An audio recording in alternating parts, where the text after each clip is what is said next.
एक समोसा भी उधार पे लेने वाला आम सा लड़का आखिर कैसे कुछ ही घंटों में बन गया था अमीरों का बादशाह।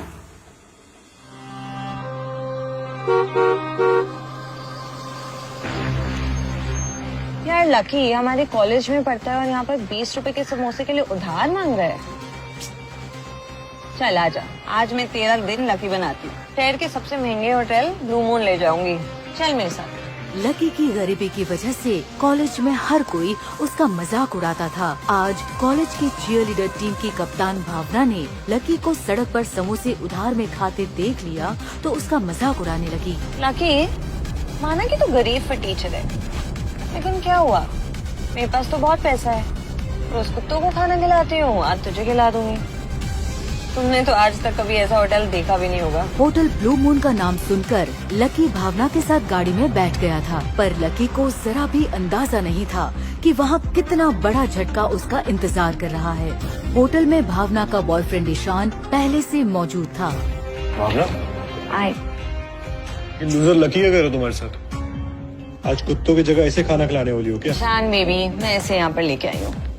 सिट, इससे भी तो पता चले कि हम जैसे अमीर लोग खाते पीते कैसे हैं। इससे भी इसकी असली औकात तो पता चले। ये जितना महीने भर में कमाता है, यहाँ पर एक डिश भी नहीं आती। वेटर। अगले ही पल वेटर ऑर्डर लेने के लिए आया। हम ना आज लकी के लिए कुछ स्पेशल मंगवाते हैं। लक्ष्मी सर, आप मगर लकी को देखते ही वेटर के हाथ से पानी का ग्लास गिर गया। सो सॉरी सर, मैंने आपको देखा नहीं। वेटर वहाँ से चला गया, मगर भावना और ईशान हक्के बक्के रह गए। उन्हें समझ नहीं आ रहा था कि अभी यहाँ क्या हुआ। लकी, ये वेटर तुम्हें लक्ष्मण सर क्यों बुला रहा था? मतलब तुम इस होटल में पहले भी आ चुके हो? जल्दी समझ आ जाएगा। कुछ ही देर में वेटर 2 लाख रुपए की शैंपेन की बोतल लेकर वहाँ आया और लकी से कहा, ये लीजिए सर, आपका favourite champagne.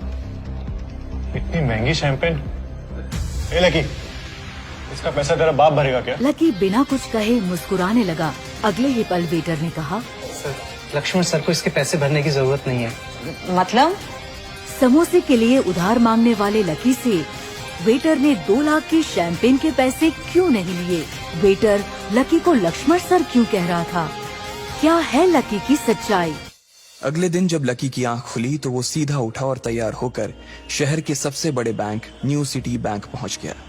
New city bank न सिर्फ शहर का सबसे बड़ा बैंक था, बल्कि वो सबसे अमीर बैंक भी था। वहां पर शहर के सबसे अमीर लोगों के ही पैसे जमा किए जाते थे। लकी वहां पैसे को निकलवाने के लिए जा रहा था। New city bank south Delhi में बसा हुआ था और उसके दरवाजे के बाहर महंगी से महंगी गाड़ी खड़ी थी। भाई, अब इसमें से कौन सी नई गाड़ी लेगा? लकी ने मन ही मन सोचा। उसे यकीन नहीं हो रहा था कि कल तक तो वो एक मोटरसाइकिल तक नहीं खरीद पा रहा था और आज वो एक कार, और वो भी इतनी महंगी कार खरीदने की सोच रहा था। फिर उसने अपनी नजर गाड़ी पर से हटाई और बैंक के अंदर जाने लगा। उसने देखा कि बाहर बहुत भीड़ थी और महंगे से महंगे कपड़े पहने लोग बैंक के अंदर जा रहे थे। कहाँ दवाओं की बदबू और कहाँ ये खुशबू।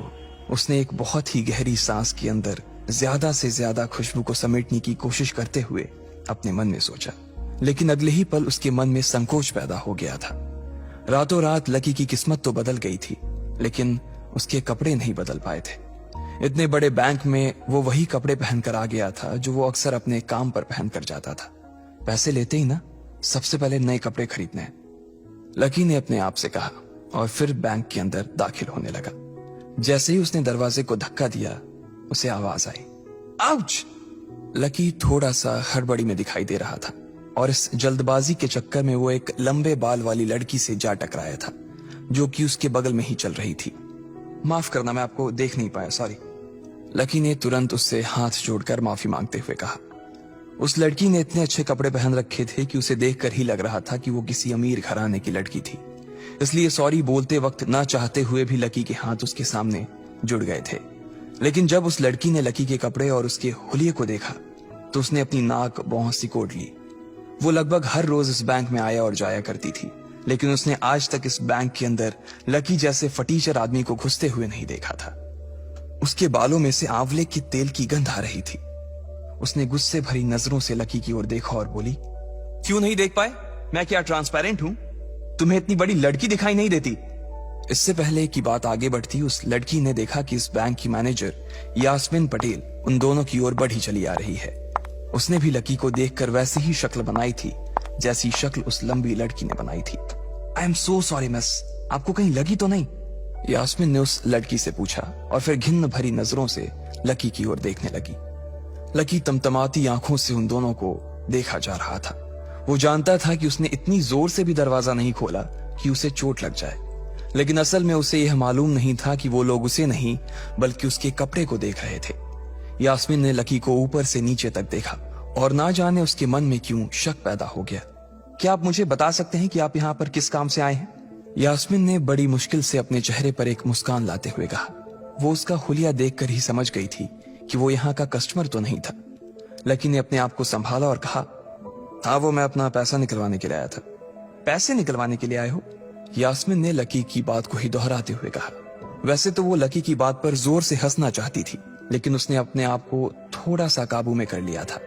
लकी की बात सुनकर उसे लग रहा था कि वो कोई पागल था जो यहाँ जबरदस्ती घुसा चला आ रहा था। हाँ तो क्या आपके पास कार्ड है? यास्मीन ने उससे आगे पूछा। न्यू सिटी बैंक का कार्ड हासिल करना एक बहुत ही मुश्किल भरा काम था।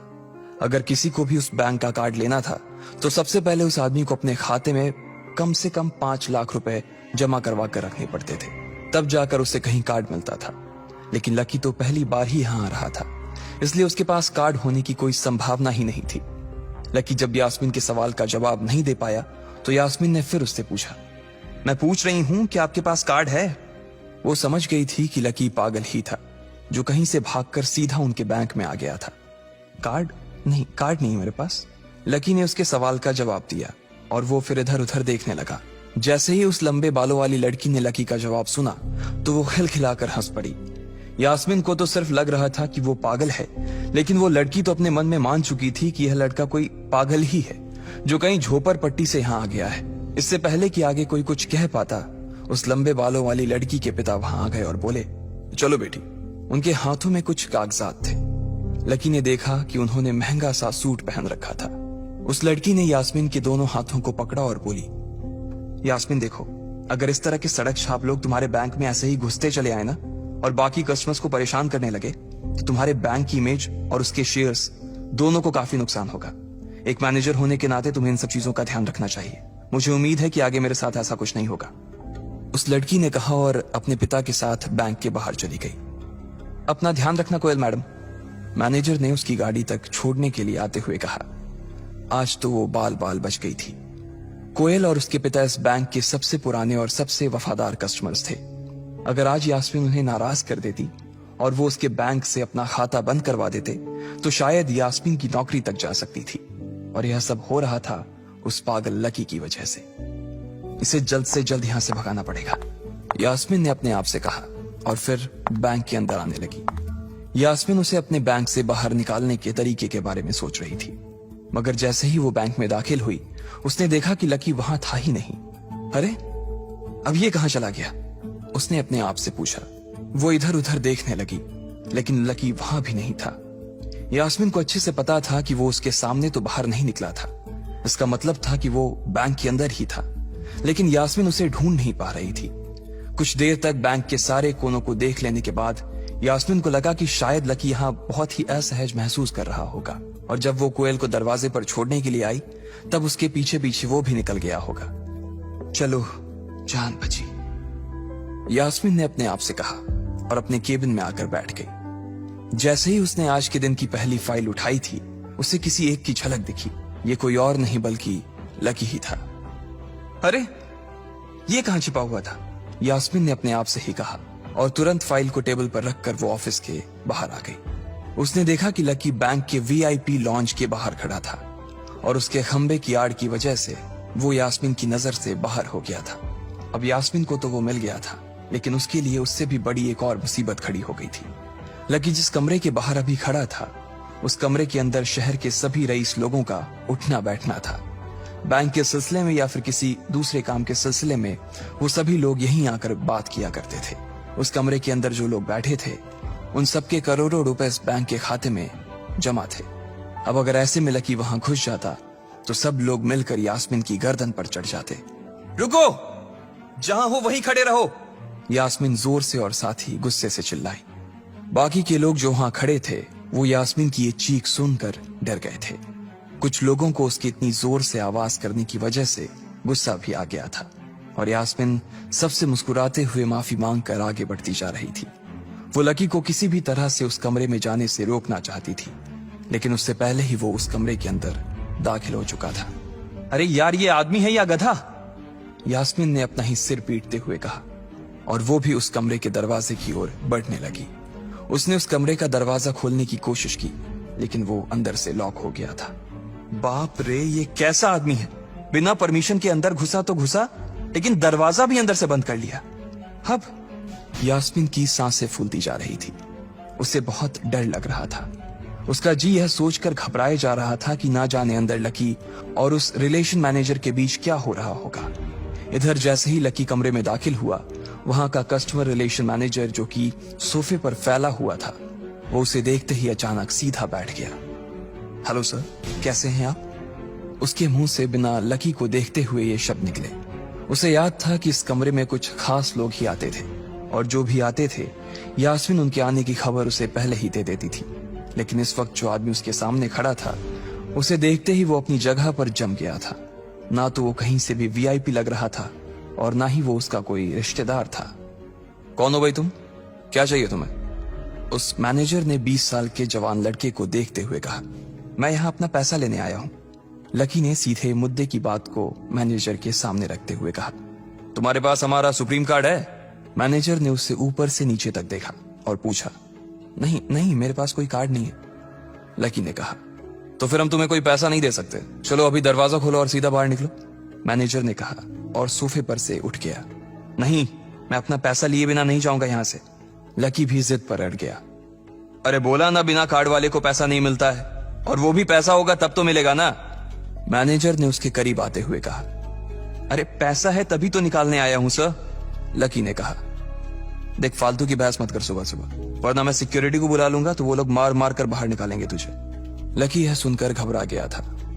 मैनेजर के चेहरे का गुस्सा उसे साफ नजर आ रहा था, लेकिन ऐसा भी नहीं था कि वो झूठ बोल रहा था। भले ही उसके पास कार्ड नहीं था, लेकिन इसका मतलब ये नहीं था कि वो अग्रवाल खानदान का लड़का नहीं था।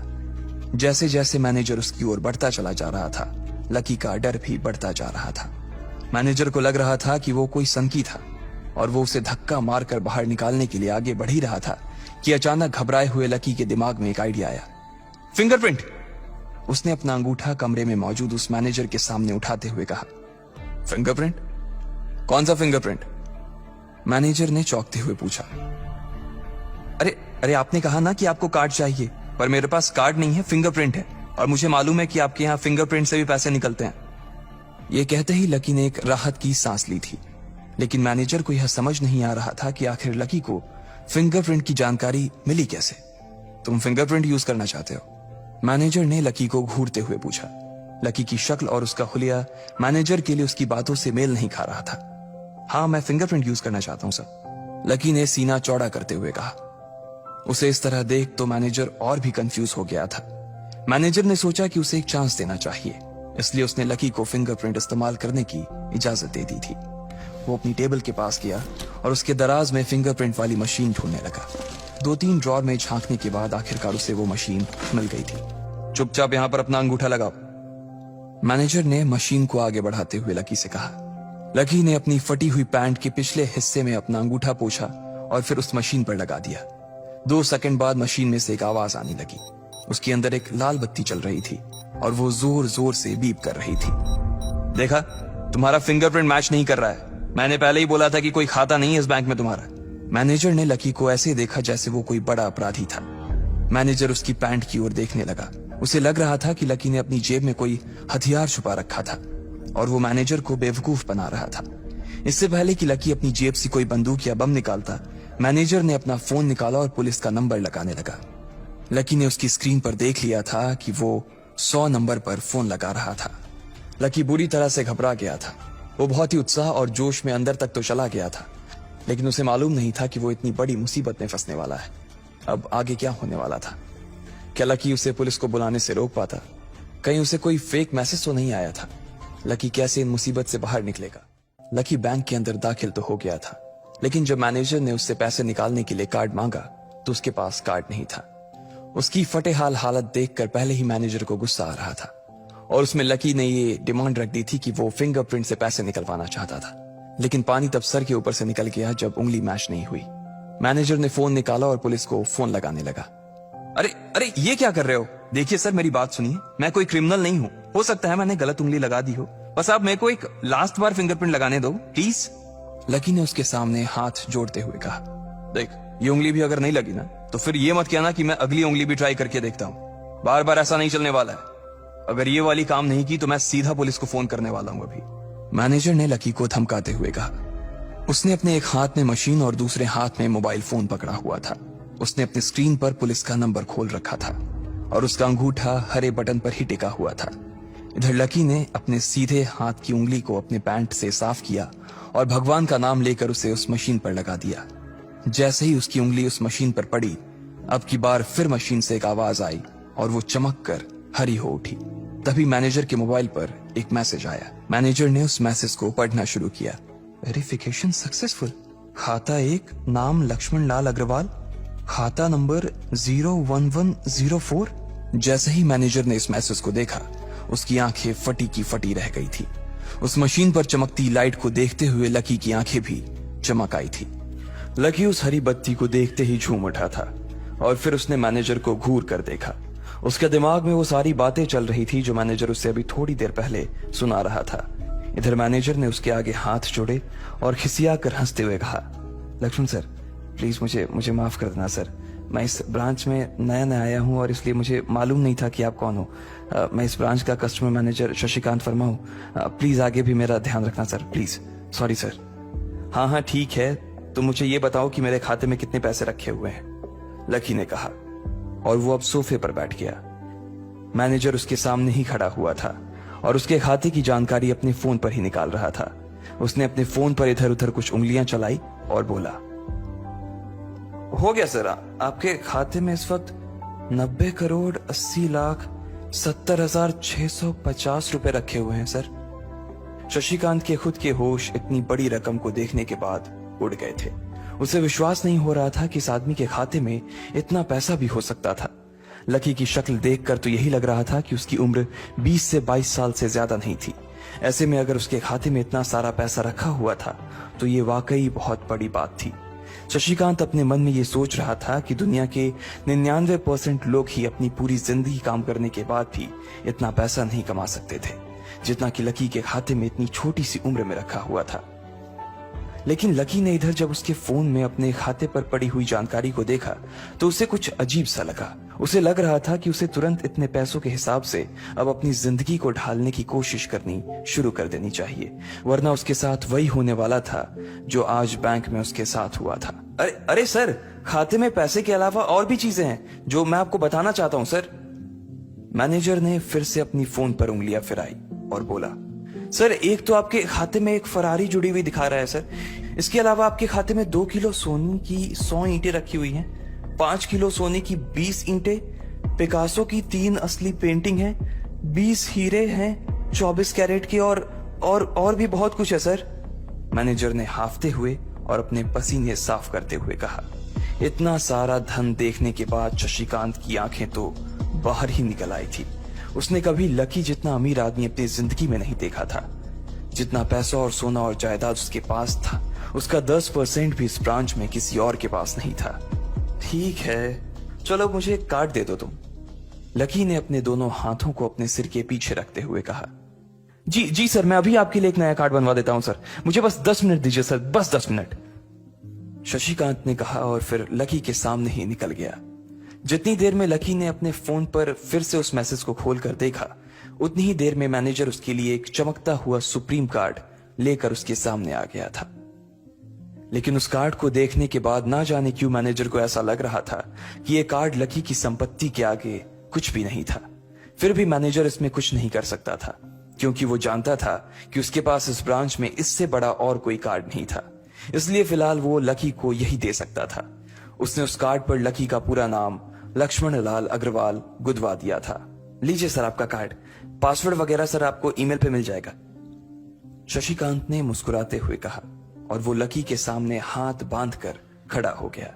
इधर लकी ने उस कार्ड को उलट पलट कर देखा और फिर अपनी जगह से खड़ा होकर वो बाहर निकलने लगा।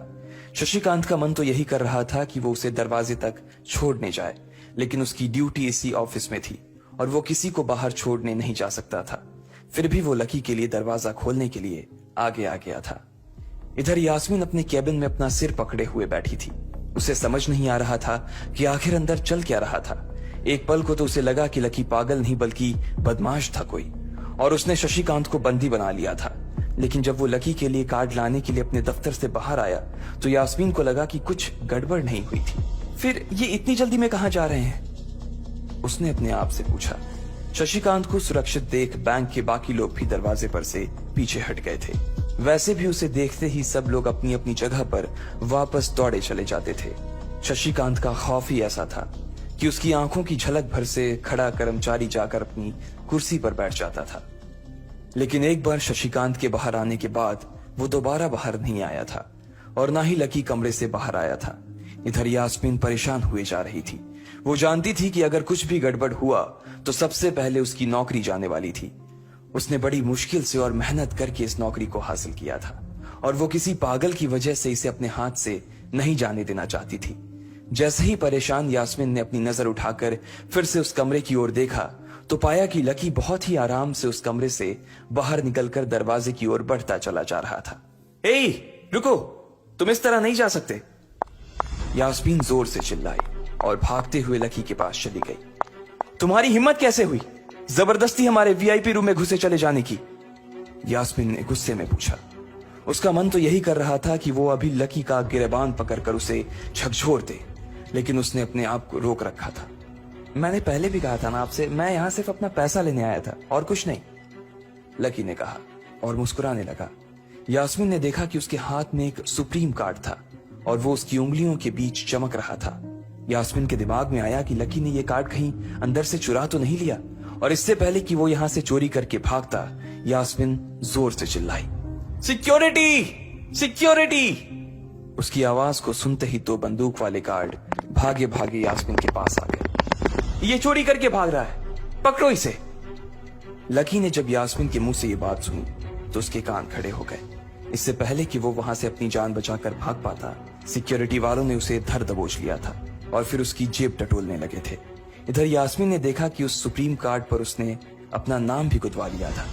तुम्हारी इतनी हिम्मत कि तुमने शशिकांत सर को डरा कर अपना नाम भी लिखवा लिया इस पर, इसकी जेब चेक करो, यास्मीन ने गुस्से से कहा। दोनों में से एक गार्ड लकी की जेब टटोलने लगा था। लकी की समझ में नहीं आ रहा था कि आखिर ये लड़की उससे समझ क्या रही थी। अगर उसे उसके खाते या इसकी संपत्ति या सिर्फ इसके परिवार के बारे में भी पता चल जाता तो भी यास्मीन उसके पैरों में गिर जाती। इससे पहले कि लकी अपनी सफाई में कुछ कह पाता, एक गार्ड बोला, मैडम, इसकी जेब में तो कुछ नहीं है, बल्कि फटी हुई जेब है इसकी। तभी उसकी बात सुनकर दूसरे सिपाही ने कहा, मैडम, हो सकता है कि इसी जेब में चाकू रख कर लाया हो और उसको निकालते वक्त उसी चाकू से इसकी जेब फट गई होगी, मुझे तो ऐसा ही लग रहा है। दूसरे सिपाही ने अपनी लड़खड़ाती जबान में बोला, अरे पागल हो क्या, ये सब आप लोग क्या बोल रहे हो, शशिका। इससे पहले कि लकी आके कुछ बोल पाता, एक गार्ड ने उसके दोनों हाथों को मरोड़ दिया था। इधर यास्मीन अपने मन में सोच रही थी कि अगर वो चाकू लाया था तो फिर वो चला कहां गया था। बाप रे! अचानक से यास्मीन की आंखें बड़ी सी हो गई थी। उसे लगा कि लकी ने उस चाकू से शशिकांत का खून कर दिया था। यास्मीन ने तुरंत अपना फोन निकाला और पुलिस को फोन मिलाते हुए कहा, हेलो पुलिस स्टेशन, मैं न्यू सिटी बैंक से बोल रही हूँ। हमारे बैंक में एक सनकी चोर घुस आया है और उसने हमारे कस्टमर मैनेजर का खून कर दिया है, आप प्लीज जल्दी आ जाइए सर। यास्मीन ने घबराते हुए कहा और फोन रख दिया। तब तक दोनों गार्ड ने लकी को नीचे घुटनों के बल बैठा दिया था और उसके सिर पर बंदूक तान दी थी। जैसे ही बाकी लोगों ने भी अपनी आंखों के सामने ये मंजर देखा तो वो सब लोग भी लकी के आसपास घेरा बनाकर खड़े हो गए। अंदर बैठे मैनेजर ने जब इस हलचल को देखा तो वो भी अपना सारा सिस्टम बंद करके बाहर आ गया। अरे क्या हो रहा है ये सब, उसने जोर से आवाज देते हुए पूछा। जैसे ही सब लोगों ने उसकी आवाज सुनी तो वो चौंक गए और शशिकांत वर्मा की ओर देखने लगे। देखने वालों में यास्मीन भी शामिल थी और उसने देखा कि उसका मैनेजर तो जिंदा है और सही सलामत उसकी आंखों के सामने खड़ा था। सर, आप जिंदा हैं? यास्मीन ने खुशी और आश्चर्य भरे भाव के साथ शशिकांत की ओर देखते हुए कहा, लेकिन अगले ही पल उसकी खुशी की जगह दुख ने ले ली थी। उसे एहसास हो रहा था कि आखिर उसने कितनी बड़ी गलती कर दी थी। यास्मीन ने अपनी ही जुबान काट ली थी और उसके जले पर नमक छिड़का शशिकांत ने। उसने कहा, मैं क्यों इतनी जल्दी मरने लगा और तुमने ये सब क्या तमाशा लगा रखा है? उसने कहा और फिर उस भीड़ की ओर बढ़ने लगा। जैसे ही वो आगे आया उसने देखा कि उन लोगों ने लकी को गन पॉइंट पर बैठा रखा है। अरे किसने किया ये? शशिकांत तुरंत लकी की ओर दौड़ा और उसने उसके पास खड़े दोनों गार्ड्स को हटा दिया। फिर लकी को उठाने के लिए उसने अपना हाथ उसकी ओर बढ़ा दिया और बोला, sir I am really sorry sir, इस बेवकूफी के लिए मैं आपसे माफी मांगता हूं sir, I am really sorry sir. Shashikant उसके पैरों में ही गिरने को हो गया था। लकी उसका हाथ पकड़कर खड़ा हुआ और फिर यास्मीन की ओर घूरने लगा। आप पूछ रहे थे ना कि किसने किया? इसने किया है ये, और इसने सिर्फ इतना ही नहीं किया बल्कि इसने पुलिस को भी बुला लिया है। इसे लग रहा है कि मैं कोई क्रिमिनल हूं जिसने आपका खून कर दिया है और आपसे ये कार्ड चुरा कर भाग रहा हूं, ये कार्ड जो आपने मुझे दिया है। लकी ने यास्मीन की ओर उंगली दिखाते हुए गुस्से में कहा। अचानक ही सब लोग थोड़ा पीछे हटकर यास्मीन को देखने लगे थे। यास्मीन घबराई हुई सी फर्श पर तो कभी छत को देखे जा रही थी।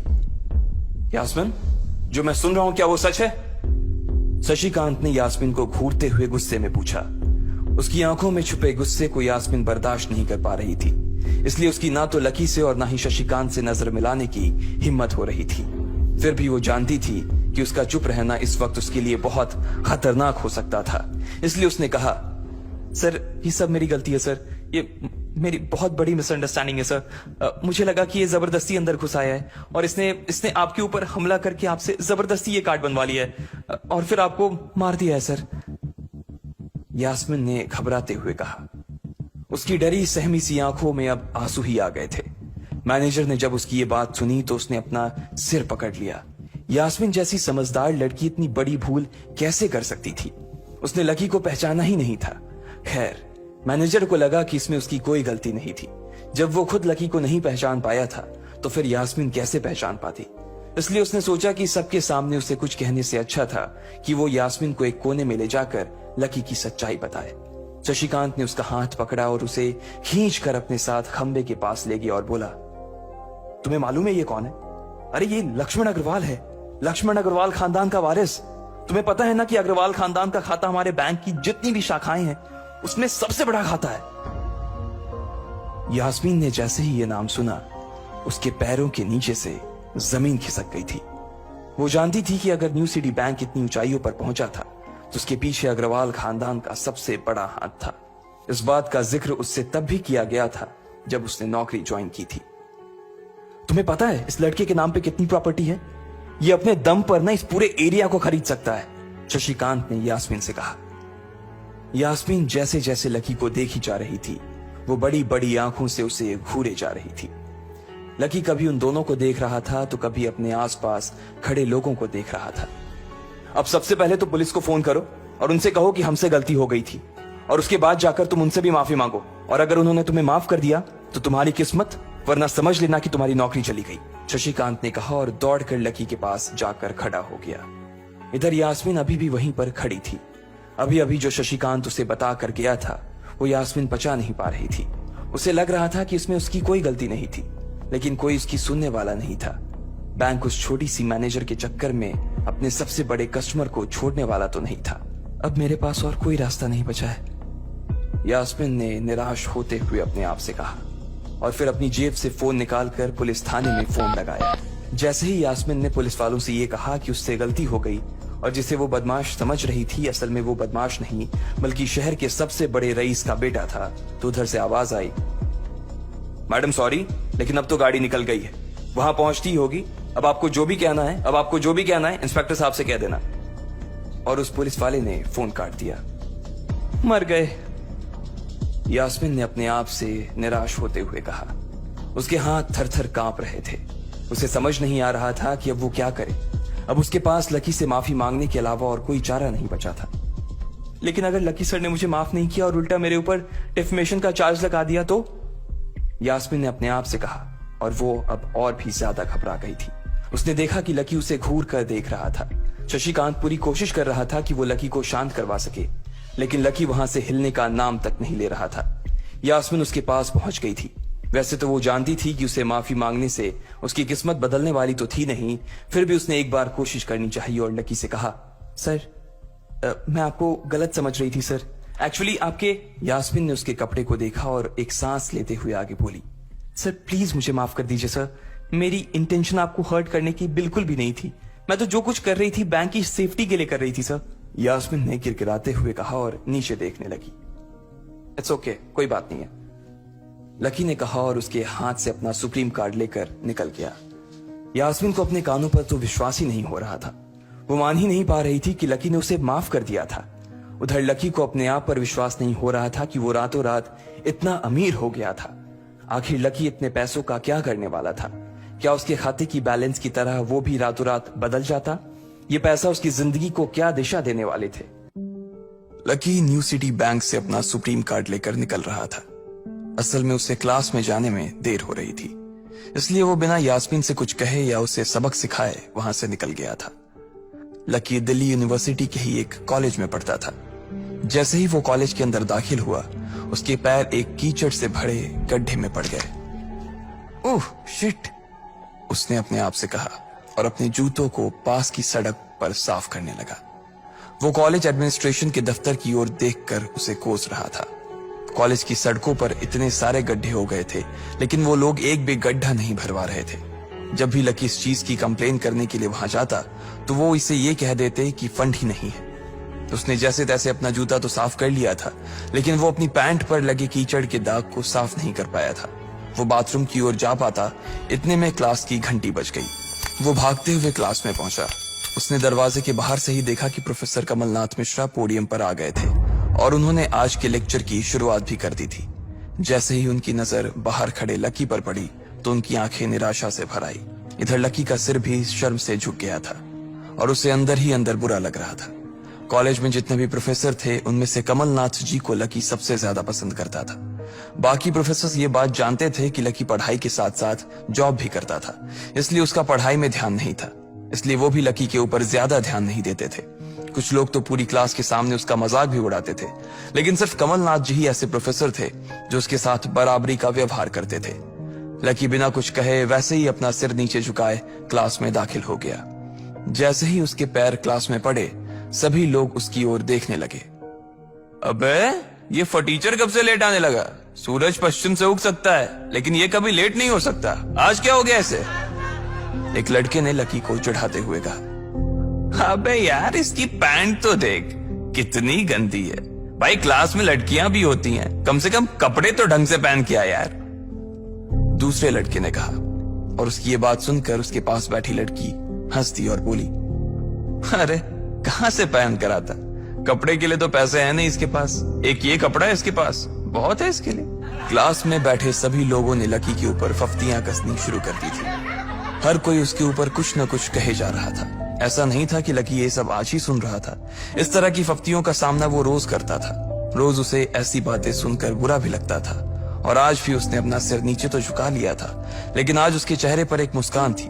इन लोगों को पता नहीं था कि यह अनलकी आज कितना लकी होकर आ रहा है। जैसे ही क्लास में बैठे बच्चों का शोर बढ़ने लगा, उधर से कमलनाथ जी ने चिल्लाते हुए कहा, आपस में बात करना बंद करो।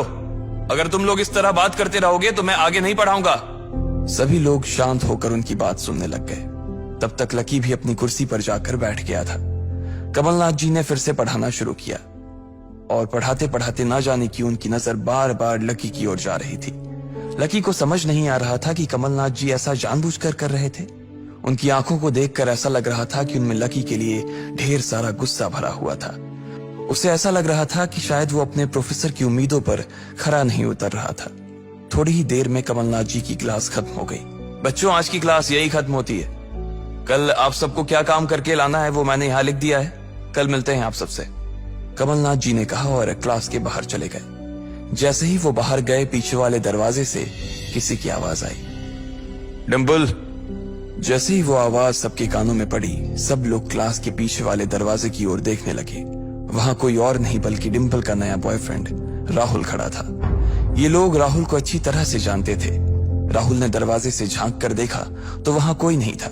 वो धीरे धीरे कमरे में दाखिल हुआ और सीधा डिंपल के पास चला गया। डिंपल खिड़की के पास बैठी हुई थी। जैसे ही राहुल उसके पास पहुंचा, डिंपल ने अपने हाथ उसकी गर्दन में किसी हार की तरह डाल दिए और उसकी बाहों में झूम उठी। उधर राहुल ने भी डिंपल को सबके सामने चूम लिया था। ये नजारा देखते ही सबकी नजरें लकी के ऊपर जा टिकी। सबको अभी तक तो यही पता था कि डिंपल लकी की गर्लफ्रेंड है। किसी को इस बात की खबर नहीं थी कि उन दोनों का ब्रेकअप हो गया था। डिंपल को राहुल की बाहों में देखकर लकी के तन बदन में आग तो लग गई थी, लेकिन फिर भी वो शांत होकर वहीं बैठा हुआ था और उसने अपने गुस्से पर काबू कर लिया था। अरे भाई लकी, क्या हो रहा है ये सब? डिंपल राहुल के साथ कैसे? उसके एक दोस्त ने आकर लकी से कहा। होने देना यार, जो हो रहा है छोड़ना, लकी ने कहा। उसका इस बारे में किसी से बात करने का कोई मन नहीं हो रहा था। अरे भाई, तुझे पता है वो राहुल कितना चालू आदमी है? अभी तक इस कॉलेज की 5 लड़कियों को फंसा चुका है और ये डिंपल छठी है, लकी के दोस्त प्रीतम ने उससे कहा। उसकी ये बात सुनते ही लकी ने प्रीतम को घूर कर देखा। प्रीतम को लगा कि लकी को उसकी बात का बुरा लगा था, लेकिन अगले ही पल वो उसे देखकर मुस्कुराया और बोला, कोई बात नहीं भाई, सबकी अपनी अपनी लाइफ है। ये कहकर लकी डिंपल की ओर देखने लगा, जो कि राहुल की बाहों में इतरा रही थी। वो जानती नहीं थी कि लकी चाहता तो यहीं खड़े खड़े राहुल और उसके पिता को उनके कारोबार समेत खरीद सकता था। उधर जैसे ही राहुल और डिंपल की नजर भी लकी पर पड़ी तो वो जानबूझकर उसे छेड़ने के लिए उसके सामने से गुजरने लगे। अच्छा लकी, सुना जरा। अचानक से डिंपल लकी के सामने रुकी और बोली। उसने अभी भी राहुल की कमर में अपना एक हाथ डाल रखा था। फिर उसने अपने दूसरे हाथ से अपना मोबाइल निकाला और उसका कवर खोलकर लकी के मुंह पर फेंक दिया और बोली, अब क्योंकि मैं तुम्हारे साथ नहीं हूं, इसलिए मुझे तुम्हारे इस बेकार से कवर की कोई जरूरत नहीं, इसे तुम अपने पास रख सकते हो। लकी ने उससे कुछ नहीं कहा और नीचे गिरा वो कवर उठाकर अपनी टेबल पर रख दिया। बेबी, इसने तुम्हें कवर गिफ्ट किया? कवर कौन गिफ्ट में देता है भाई? राहुल ने उसके सामने ही डिंपल से कहा। राहुल लकी को नीचा दिखाने का एक भी मौका अपने हाथ से जाने नहीं देना चाहता था। लकी अंदर ही अंदर मुस्कुरा रहा था। डिंपल ने राहुल की ओर देखा और बोली, बेबी, बात यह है कि जिसकी मोबाइल खरीदकर गिफ्ट करने की औकात नहीं होगी, वो सिर्फ कवर ही तो गिफ्ट कर सकता है ना, और क्या। कोई बात नहीं बेबी, मैं आज ही तुम्हें एक नया फोन दिलवाता हूँ। आ जाओ, चलते हैं कनॉट प्लेस और वहां से लाते हैं बेबी के लिए एक नया फोन, राहुल ने कहा। लकी का मन तो यही कर रहा था कि वो जोर से राहुल के ऊपर हंसे, लेकिन उसने अपनी हंसी को रोक लिया था। हाँ बेबी, हमने एक पहले नया फोन खरीदेंगे और फिर उस फोन की पार्टी भी करेंगे, और उसके बाद आज, डिंपल ने कहा और राहुल के चेहरे पर उंगलियां फिराने लगी। राहुल भी और लकी भी उसके इशारे को समझ गए थे। लकी जानता था कि ये सब सिर्फ उसे चिढ़ाने के लिए वो कर रही थी, लेकिन लकी को खुद के लिए नहीं बल्कि डिंपल के लिए बुरा लग रहा था। वो मन ही मन ये सोच रहा था कि अगर डिंपल बस थोड़ा सा और इंतजार कर लेती तो आज लकी उसके लिए फोन की पूरी दुकान खरीद कर रख देता। भाई, ये सब क्या हो रहा है? तेरे सामने ये सब हो रहा है और तू बस मुस्कुराए जा रहा है। गुस्सा नहीं आ रहा तुझे? प्रीतम ने लकी से पूछा। नहीं यार, जो हो रहा है अच्छा ही हो रहा है, जो होता है वो भी अच्छे के लिए होता है, इसलिए चल यार, छोड़, लकी ने कहा और फिर राहुल और डिंपल की ओर देखने लगा। अब उन दोनों की नजर लकी के मुस्कुराते हुए चेहरे पर पड़ी तो वो अंदर से भवक गए। दोनों की दोनों ही ये सब सिर्फ और सिर्फ लकी को जलाने के लिए कर रहे थे, लेकिन वो तो ऐसे बैठा था जैसे उसका और डिंपल का कोई रिश्ता ही नहीं था। जब अपनी इस बातों का लकी के ऊपर कोई असर होता नहीं दिखा तो डिंपल राहुल से बोली, बेबी चलो यहां से। बेबी नहीं बेबी, हबी। आज से तुम मुझे हबी बोलोगी और मैं तुम्हें बोलूंगा मेरी प्यारी वाइफी, राहुल ने कहा और लकी के सामने ही डिंपल को चूम लिया। ये देखते ही लकी थोड़ा सा जल भुन तो गया और उसका जवाब भी वो राहुल को देना चाहता था, इसलिए उसने कहा, डिंपल ये सब क्यों कर रही हो तुम? क्या दिखाना चाहती हो इससे? लकी को डिंपल का ऐसा रूप देखकर उसी के लिए बुरा लग रहा था।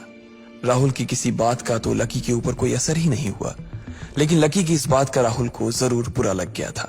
उसने गुस्से से अपनी नाक फुलाते हुए कहा, ओए फटीचर, ज्यादा बकवास करने की जरूरत नहीं है।